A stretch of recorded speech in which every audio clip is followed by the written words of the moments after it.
Bonsoir. Bonsoir. Vous avez été réélu ce dimanche soir avec plus de 57% des voix sur la 9e circonscription. Écoutez, moi je considère que c'est un bon score, hein. On fait mieux qu'en 2017.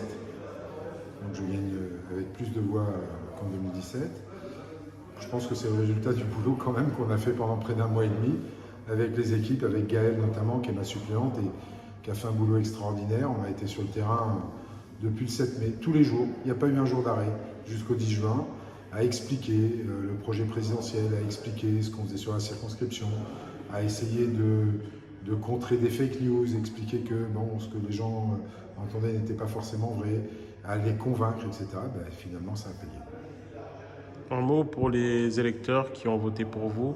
Bien évidemment, je les remercie. Et puis, je crois qu'il y a eu une participation. Je n'ai pas regardé le taux de participation, mais je crois qu'elle a été plus importante au deuxième tour qu'au premier tour. Donc, merci à vous de vous être mobilisés.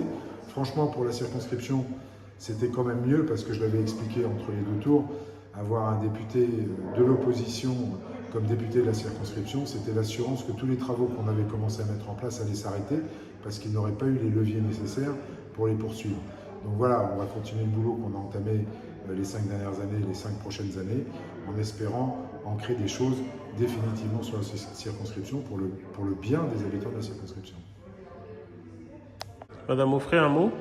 Écoutez, je remercie vraiment tous les électeurs qui se sont déplacés, qui se sont mobilisés. Et puis, je connais le travail de Bruno qu'il a fait pendant 5 ans, donc je sais qu'il va continuer et qu'il a à cœur de pouvoir représenter tous les habitants de la circonscription.